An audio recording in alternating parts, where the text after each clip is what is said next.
This is Raven Mini Voices, and today we're going to be talking about bless your home, how to cleanse and bless your home or office for a peaceful space. So get ready, no broom needed. We're going to actually really dive into the energetics, seen and unseen, of how to really identify those creepy feeling, funky feelings in your home, and more importantly, how to get rid of them, that peace and tranquility that you want in your place. Yay. Okay, so what is a house clearing and a blessing? A clearing is an act of making a space more livable by working with the entities, energies within that space and removing any energy that is preventing a balanced atmosphere. So what do I mean by energy entities?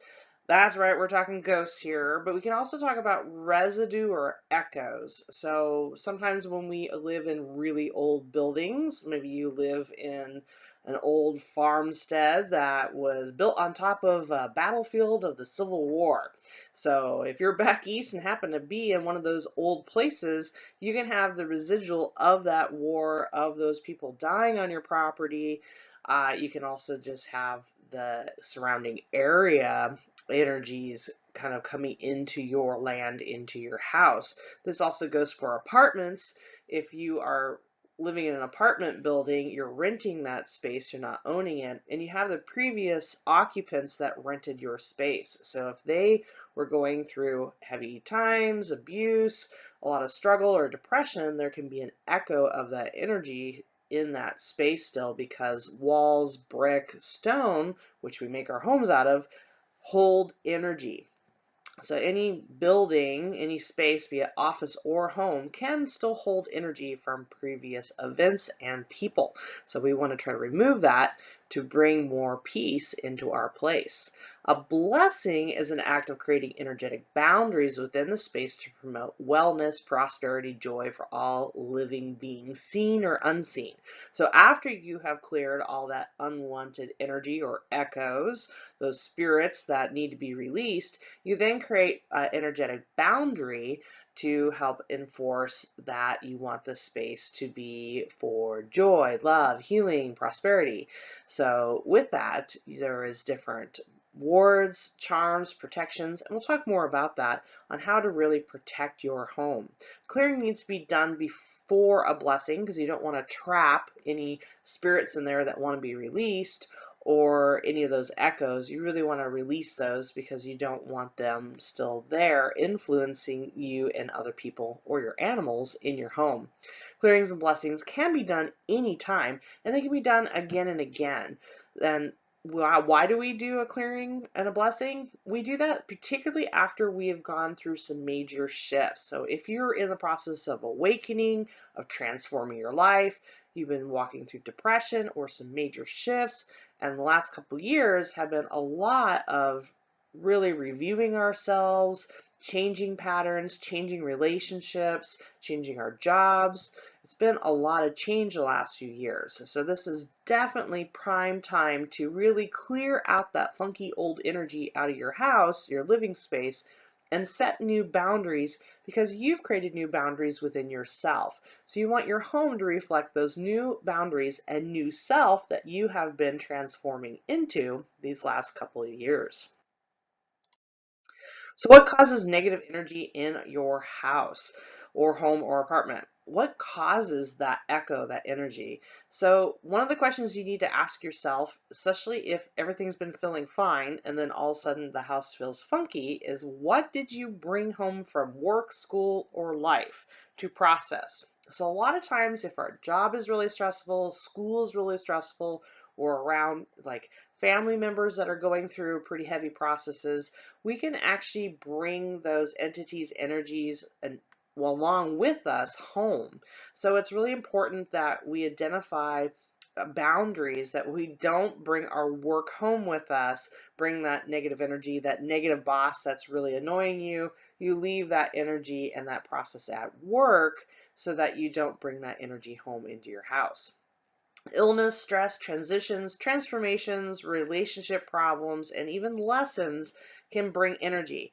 So different entities around us, their job is to actually eat up our negative emotions. You are what you eat, correct? So sometimes these entities, when we're going through depression, they help actually eat up our depression, our anxiety, those different things. And when we feel them, they feel like what they've been eating. So we identify them as demons or negative, evil spirits, but they're really not. They're just doing their job. They're trying to help us process. But after they've really helped us to process, they need to be released so that they can go assist somebody else. So that energy, be it just the energy or an entity is helping you process that energy, can be trapped or in your space. And again, that comes from just our basic transformations. You're going through adolescence as a teenager, or you're going through relationship problems, be it with your spouse, your partner, or even your parents. Any of those different lessons that you get can bring up that energy and that transformation process. Yes, sometimes our houses had previous owners, and sometimes those owners still live on the property, so they could be haunted. You could also be a ghost magnet. Certain ones of us, because of our energy and just for the work that we do, I know I am a ghost magnet because I work with the dead. I work with spirit. And so I tend to attract a lot of spirits to me. So no matter where I have been, I have always had hauntings in my homes. And luckily, I had a good ghost detective actually identify that I was the ghost magnet.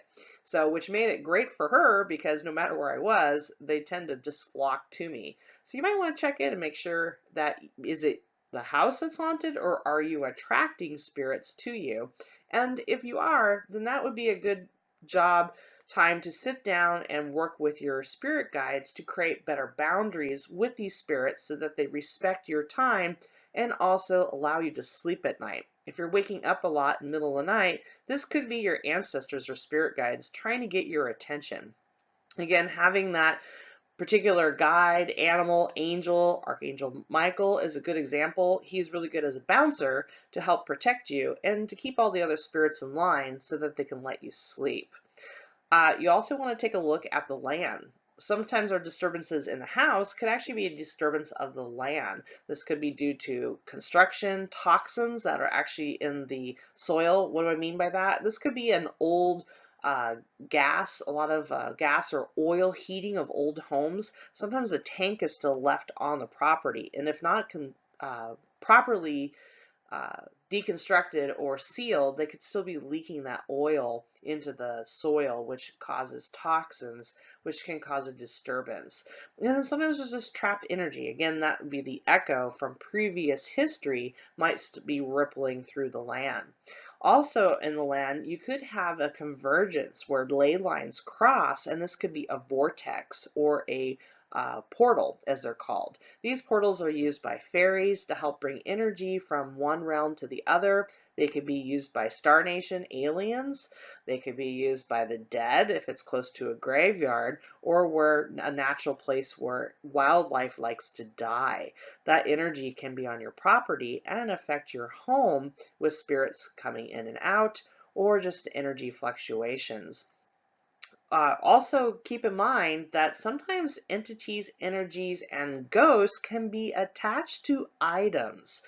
So if you're a thrift shopper and like to go to flea markets and antique places, be careful, buyer beware, because you could be bringing home not just a chair, you could be bringing home the old grandmother that liked to sit in the chair and rock. So be sure to really test these items before you bring them home. If it looks like a good deal but feels kind of weird, trust your intuition and leave it there, or ask your spirit guides if this is an item that could be cleared. Sometimes these items that have spirits attached can be a benefit. Maybe this is the reason why you're supposed to bring it home, but other times these items and beings need to be released and cleared, or it is not meant for you. So really check in before you bring these items home. And then of course, we love our friends, family, and neighbors, but they're processing things too, and they have energy around them. So they could also bring that when they come for a visit. So understanding where the source of these beings, energies, entities come from can really help identify not only how to clear, but how to make better boundaries so that they don't interrupt your daily life. But how do you cleanse your house? How do we go about that? Well, first of all, one of the oldest substances that has been used since ancient times is salt.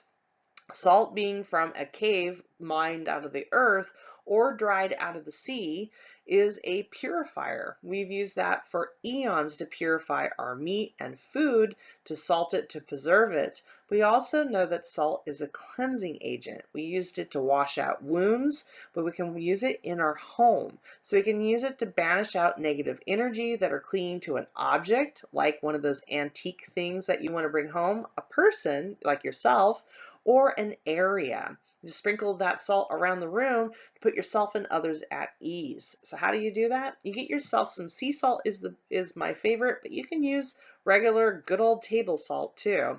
And you want to sprinkle this in areas of your room that feel funky. So if you've got a closet full of a lot of memories, tchotchkes, pictures, antiques, that might be a great place to sprinkle some salt. You might want to put it where your water heater is, or a crawl space, a garage, or an attic. Again, places that you don't visit all the time that tend to get stuffy or clingy or congested, full of energy. When you throw salt in there, it breaks up the energy and allows it to move out clearer and easier.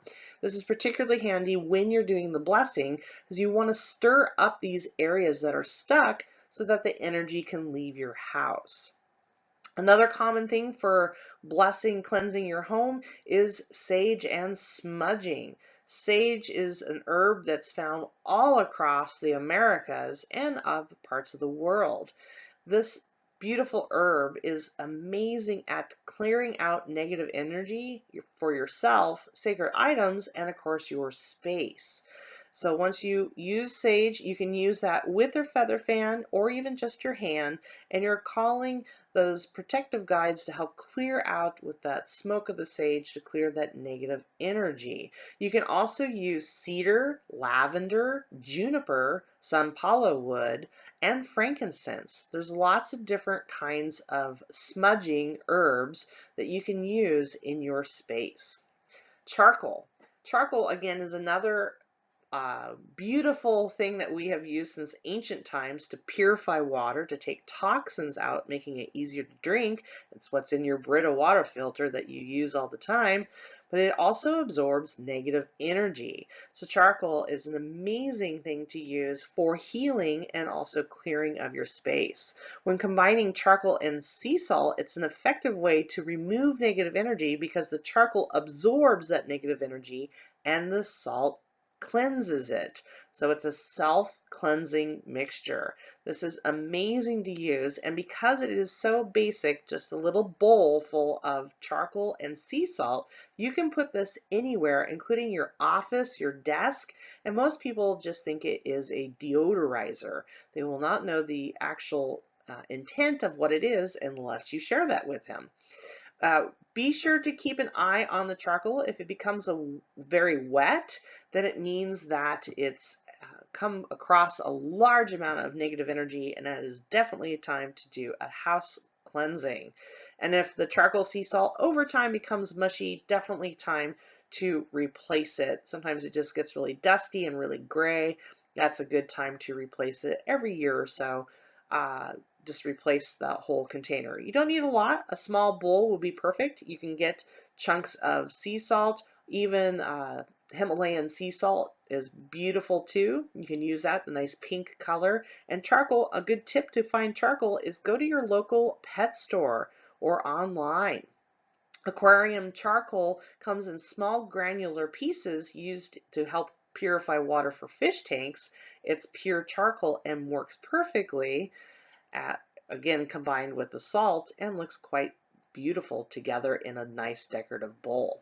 And finally, how to cleanse your home. You want to use your intention. You are more powerful than you realize. So by putting good positive boundaries and enforcing that with your will from your heart, you can enforce these boundaries to keep your space free of negative energy. Again, your intention is very powerful. You need to really tune into yourself and your guides to really create that space. what it comes down to is believe in yourself. By believing yourself in your intentions, then you really make a positive space. So again, the most important tool for keeping your space free of negative energy is to be focused. To your intention for healing and abundance will drive away negative imbalances. After every family gathering, be it a holiday, a get together, even if a neighbor comes over, it could be in your office, it could be a client, it could be a manager coming in to talk your ear off about something, or even a project or something you're working on, mentally clear the space for the next visitor.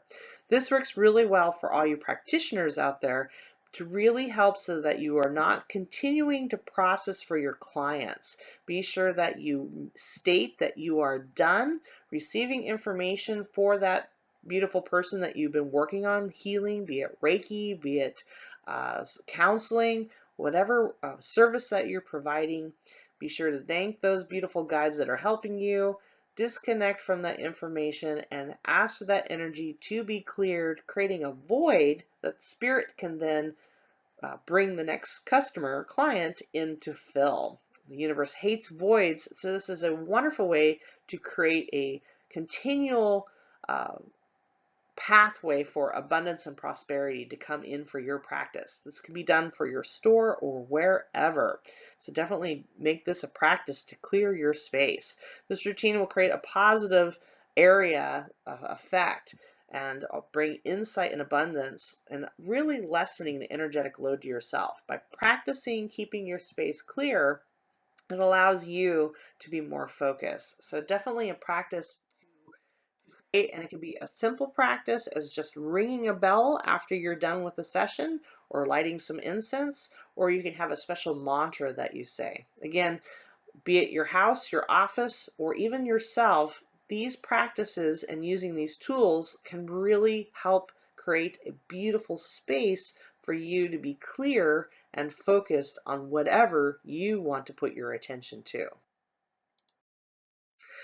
House blessings. So how do we do this house blessings? What I've gathered here in this image is a collection of tools that you can use. Now you can use whatever is handy for you, but here's some basic ones that you can gather to help create that beautiful ceremony to cleanse your home. So in the very middle of this picture is a bowl, a blue bowl with a flower. And this is something that Spirit taught me because I have been doing house blessings for over 20 some years. And again, being a ghost magnet, I had to figure this out for myself.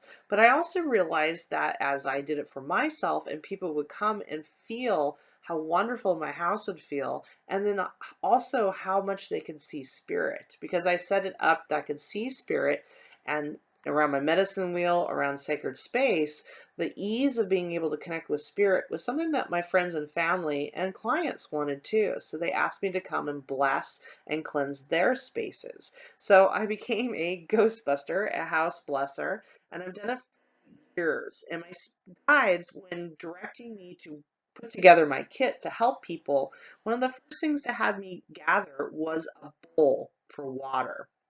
Now, this bowl that you use, you definitely want to make sure this isn't a cereal bowl, something you're not going to eat out of, because it will be a banishing bowl, you're banishing energy or releasing energy.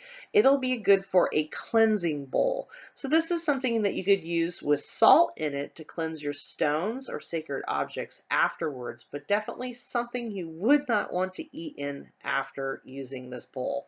So go to the thrift store, go to the store, get a nice decorative bowl, something that looks good that you want to use. The water can be from your sink, from tap water or spring water, whatever you want to use, but it needs to be water from your place. So put water in the bowl, and then finally you want a piece of nature. So you want a flower, a fern, a leaf, something living. The reason why we want something living is because it's a magnet. Life attracts life. So all the spirits and all the energy, the echoes, anything we release in the home will be attracted to the water and the flower, giving it a vessel or a place to go to collect, and eventually at the end to be thrown out and released. So again, the bowl, water, and water is Teleportation, that's right. It is a doorway between the realms. So it allows the energy of the spirit in another realm to be able to access or go into that bowl, into that life. The candle. Why we have a candle? Candle is an ancient flame. We've been using that from ancient times, and it's a symbol to spirit. It helps awaken, connect to our ancestors, and helpful guides, lighting a beacon, calling them to come help us with our ceremony. We're also including the element of fire and, of course, water in the bowl. So bringing that fire in helps us to connect with that other side and bring that cleansing fire element to help us cleanse our home. Sage, again, we talked about sage. So you can, in the shell here with a lighter, you see a little bowl of sage. You can have any bowl or shell or however you want to burn your sage. I'm using loose sage in this image, but you could use a wand or stick of sage too. And again, you can use your lavender, cedar, or sampalo wood or incense to smudge with also. It's optional if you want a feather fan. This is my Raven feather fan that I use, but you can use your hand or even just a common feather. Even a chicken feather will work. And again, the feather brings in the air elemental. But again, just your hand waving back and forth over the sage works just as well.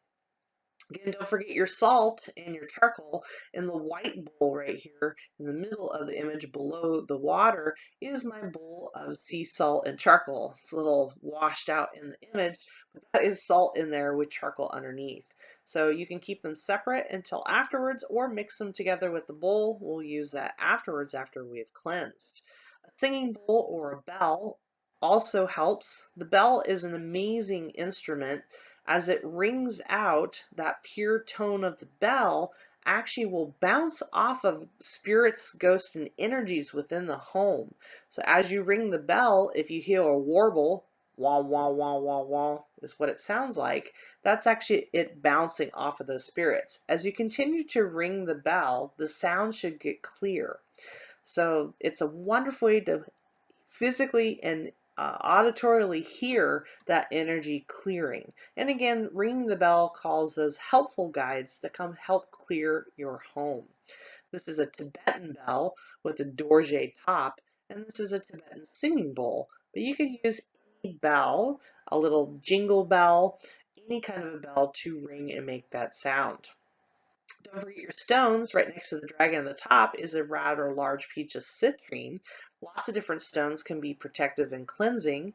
You could use jade, aventurine, jasper, quartz, amethyst, whatever stones that you may have. It might even be a stone from your garden or the beach that you collected, and you just want to use that for your home. Don't forget your protective charms. The eyeball, glass eyeball laying here is called an evil eye. Don't worry, it doesn't call evil. It actually protects you from evil. It's an ancient symbol used in ancient times. We'll talk more about charms and symbols here next. But this charm is amazing. It helps reflect that envy, that greed, that jealousy, and evil back onto that person or energy, cleansing, clearing it from your home. And also, don't forget the dragon charm here. That's a feng shui charm. Dragons have been used from ancient times, not just in China, but also Wales, Scotland, Ireland, England, all over. Dragons are protective and also bring great success. So they can be protective and bring you wealth at the same time. The other charm here is a raffle deity. Again, there's a lot of confusion from the Chinese feng shui, a lot of the Asian countries, that these rather evil looking deities are bad. They're not actually. They actually are scary looking because they scare evil away. And these raffle deities can actually help protect us and our homes. And again, sweetgrass and tobacco, wonderful to use after you have cleansed your home. Sweetgrass is a confusion. A lot of people get confused with sweetgrass and they use it with their sage.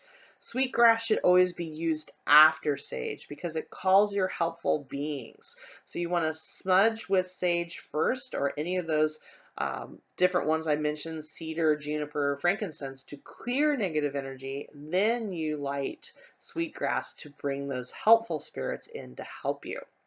And then tobacco can be used to bless the land. And then finally, to add to your space after all the cleansing is done, don't forget a wonderful statues or even a stuffed animal, that's why I have a little dragon stuffed animal here, can be your protector for your home. So if you've got a particular angel that you like to work with, or dragons, or a particular animal like maybe a grizzly bear, you could get an image, a picture, even a stuffed animal, and have it be your house guardian that can guard your home. So once you've gathered all of your tools, I think I forgot to mention here, the bowl here, the heart-shaped bowl, is actually full of rose petals and tobacco. I call that land blessing mixture, and you can bring different herbs together like lavender, rose petals, tobacco. There's even a beautiful mixture from India that is a blessing puja mix, and it's full of all kinds of healing herbs. This is a wonderful mixture to mix in with different things like those rose petals and tobacco to bless your land. You actually just sprinkle it right on the land to bless it and to bring those healthful spirits like your fairies to come grow your vegetables and flowers. So once you've collected all of these beautiful items, you can put out a cloth, you can find a space like your kitchen counter or a coffee table to make an altar. Gather all your tools, put them on the altar, and then you're going to do the purification. Your purification ritual can be very, very simple. First, lighting the candle, calling in those guides that you love and work with. These guides can be angels, ancestors, they can be gods, goddesses, fairies, dragons, whoever you want to call. If you're not familiar with who protects you, you can just call out to my protective angels and spirit guides. I call upon you now to surround me, to help me with this house cleansing and blessing. There you go. Stating that, you also want to state your name. By doing this, you're stating who is the owner of this place. And it can also be who is renting it if you're renting an apartment or an office space. So I, Raven Mini Voices, am here to do this ceremony, to cleanse, to clear this space, and to bring in joy, prosperity, and healing to myself, my family, and all who enter. With that, I just stated my intention. I stated who I am and why I'm doing this blessing cleansing. So you'll want to do something similar. You can change the language. You can put in there that you want joy, laughter, healing, abundance, whatever words you want to use. But be sure to name yourself, and you can also name other people that live in the house, your husband, your child, even your pets. Once you've stated that, you want to light the sage. Cleanse yourself off by waving that sage smoke all over you, and then uh, put that smoke over those tools, blessing your tools too. Once you've got those all in place, then ask this wonderful crew of helpers to help you go from room to room as you bless the space. Try to work in a clockwise manner as best you can. Sometimes you have to go up and down stairs, and that's okay. Go to each room, sprinkle salt if you need to in the corners, in a closet, or anywhere you feel drawn. Definitely sprinkle salt around the bathtub, your toilet, and under the sink. Because this is where we release things from ourselves, we also release quite a bit in our bathrooms. So the salt helps to break up any energy there. You can ring the bell to be sure it's clear and also burn that sage to clear the space. Once you're done, move to the next room. Your intention as you're clearing each of these rooms, you ask that anything that needs to be released, any energy, entities, or spirits, please go to the bowl.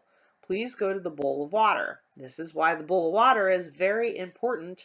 All the things that you're releasing needs a place to go. So keep the intention and image in your mind that all this energy is going to the bowl with the flower. Once you're done going to all the spaces, and this can be outdoor spaces too, including garages, garden sheds, or anywhere else that you're storing energy. When you're finally done, come all the way back to your altar, to your place that you set up, and again, thank all those guides that have been helping you, that helped you cleanse and bless this place. Your final step in the cleansing process is to take that bowl of water and flour without spilling it and walk out the door. It's best to go out the back door, but you can use whatever door you need to. Being in an apartment, that's fine. you can go out your front door and you want to pour this back into the land. By pouring it out to the land, if you can pour it to the very edge of your property in the corner, that is the best, or even the street out front. But even just out front is perfect. What you're doing is you're throwing out the wash. You're throwing out all that energy that does not need to be in your home anymore. Don't worry, once you pour it in the land, it will disperse and go where it needs to go, because you've already put the intention that it needs to be released and cleared from your property. When you're all done, you walk back inside with the bowl, and now you start the blessing process. With the candles still lit, and it's okay if the sage is still burning, you can put your bowl aside, and this is where you grab your tobacco, your land blessing mixture of those rose petals and blessed herbs, and any statue or protective charms that you want to put around your home. As you go around your house, each room, just feel if you need to add something. Do you need to clear something, rearrange the shelves, remove something, or do you need to add a crystal, a stone, or a protective charm? These charms can be in line with the door, by windows. They can be on a wall facing a neighbor or somebody else in the house that you don't want to take energy on from. Maybe you'll have a statue or something that wants to be in line with your front door to watch, to protect. Maybe this is something you put next to your front door or hang over your front door. So again, as you walk around, place these different things. You can also use protective oils like juniper, frankincense, and myrrh on a Q-tip and rub this around your frame of your front door. Be careful of some of these oils, they can stain, but if you are smart with your Q-tip, you can trace around the frame and hold the intention only love and light may enter the space. As you create this ward or protective barrier, you're basically making a line in the sand that only love and light may enter into your house. This protective ward is very powerful, and I have had even door-to-door salespeople that didn't have the best intentions didn't even approach my door. They turned around and walked away. So this protective ward works wonders, and it helps really create a sacred space. Again, that is why you need to do this after doing the cleansing, because then you are making that protective ward and you don't want to trap anything inside. So be sure again to do the cleansing first before you do the ward with the oil on your door. You can also use Kapoor or camphor. Camphor is a beautiful resin that you can get in a lot of sometimes Middle Eastern, but oftentimes Hindi stores. You can find this beautiful incense. Yes, they do burn it in their temples, but you can also use it in its rough form. It looks like a waxy chalk, and it's amazing for, again, tracing around doors and windows to make protective wards. But you can also just place it around doors, around your house, or even next to you to help you remove negative energy, headaches, and help you to breathe. This is the same stuff that's in Vicks Vapor Rub. That's why your mom used to rub it on your chest to help you breathe, but it also takes away negative energy. It's also found in Tiger Balm. And Tiger Balm, again, a sports rub that you use for sore muscles. The main ingredient is Kapoor or camphor. So you can rub that on the back of your neck or over your heart to protect you, but also to remove negative energy. And you can use that around your home. So lots of different ways to make those protective wards. Don't forget to thank all those helpful spirits that came to help you. And finally, light that incense or blow out that candle and thank them for coming and helping you. There you go. You have just done a cleansing and blessing. So really easy ceremony. And again, it works wonders to help shift energy and to help create that protective, safe environment. So let's talk a little bit more about what we can add to your space to bring protection. Some of the things I already mentioned, but let's go a little bit deeper. So this is an old tradition, stacking 3 stones on top of each other. This is called a cairn. and that's spelled C-A-I-R-N, Karen. And these are used in ancient times, particularly all through the Andes and in the Himalayas. It helped mark a path, but it also denoted a sacred, safe place where you could stop to rest and be protected. By stacking 3 stones in front of your doorway, you're noting that it is a sacred, safe place. If these stones over, this is a good indicator that you may need to sage and bless your home. It means that your energy has been disrupted and that you need to do a cleansing. Protective flags have been used for a long time. The image here is of wind horses. Wind horses is the Tibetan term for prayer flags, and oftentimes these flags, as they flap through the wind, have special mantras on them that are asking for protection, healing, wealth, health, and prosperity. They're beautiful to bless your home, and you can get them in many different designs. Don't forget about the evil eye. The first design here is a Merkaba, which is the connection to the heavens above and the earth below, which brings balance to a space. This is beautiful and can be easily done as a window cling or sticker that you place somewhere in your home to bring balance. And here is a whole entire collection of evil eyes, that wonderful blue eyeball that helps scare away evil. Don't forget about dream catchers. Old tradition of the dream catcher, used traditionally as for a newborn to protect them. Dream catchers have become quite easy to obtain, and a lot of people like to put them in their cars. But again, dream catchers were to help protect that dreamer, to capture all that negative energy, and would hold it in place for the rising sun to burn away. So dream catchers were oftentimes put in windows or over a sleeper to help them have better dreams. Don't forget about dragons. Here's that dragon again, their protection. And we can also have gargoyles here too. These stone guardians, but can be carved out of wood or in resin or anything. Again, protect the home and bring wealth, health, and happiness. So definitely get yourself a dragon and see where they may want to be. And it doesn't have to be big. It can be a small little dragon statue, very teeny, on the door frame above your door that can bring that protection. Don't forget about the angels and saints and Mother Mary. These are traditional statues. Archangel Michael, being the angel of protection, is an amazing statue to have in your house that can protect not only your home, but also all of your family and friends that come to visit. Wind chimes are an ancient, old protection and calling, be it bells or chimes. These beautiful tubes or bells or whatever way that you, shells or ceramic or bamboo, anything that made that noise, called those helpful spirits, but it would scare away negative spirits because they could not stand the sound. So wind chimes were oftentimes given to people with new homes to protect the home. So you can bring a wind chime in. Also, spirits love using wind chimes to communicate to us. I've had several different bells that I've hold and charged. You just literally hold the bell to your heart and then ask it and put an intention in it. So I had a clangy old metal bell that I asked Spirit to communicate with me to let me know when a visitor was coming. Anytime that bell would clang away, I knew someone was coming, and oftentimes it would ring without the wind. So Spirit loves using bells. You can also use them inside.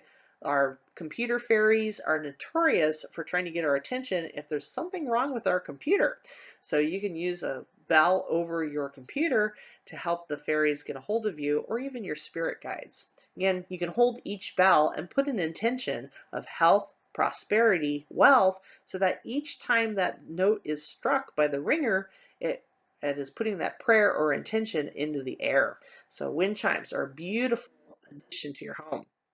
And then don't forget about stones. Again, citrine, aventurine, jade, lots of different stones you can get to put around your home. Crystals, and don't forget about organite, beautiful resin type with stones usually in it that can help generate and bring energy into your home.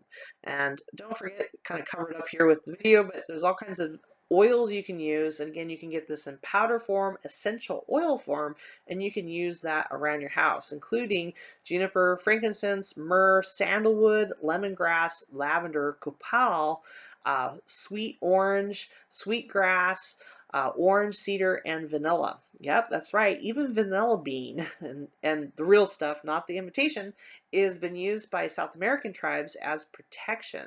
So the scent of vanilla or even vanilla bean pods were hung in their homes to protect themselves. So any of these different essential oils are not only antimicrobial and antibacterial, but they're also anti-negative energy. So you can use them on yourself as a perfume, as a roll-on, but you can also use it around your home, something to maybe put in your oil diffuser. So you are more powerful than you think. That's right.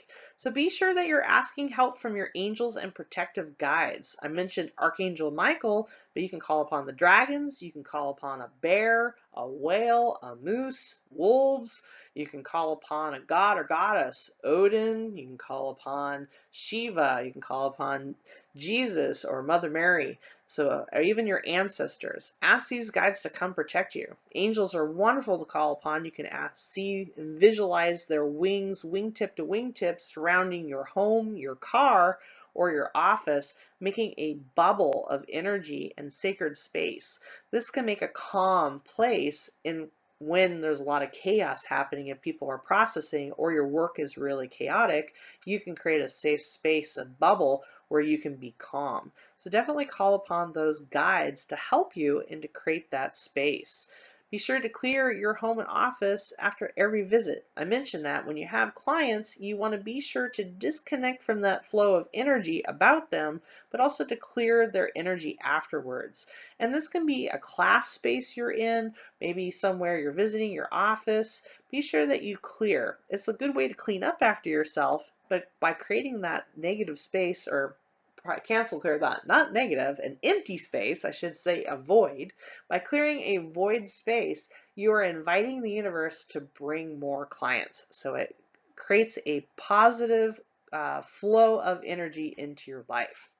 Creates space for spirits to communicate. That's right. We're cleansing and clearing, but we still want our wonderful guides and ancestors and new spirit guides a way to be able to connect with us. So this can be done, as I mentioned, with bells, but you can also put out a sacred spiritual place. Maybe that's an altar, maybe that's a medicine wheel, maybe even a special bench.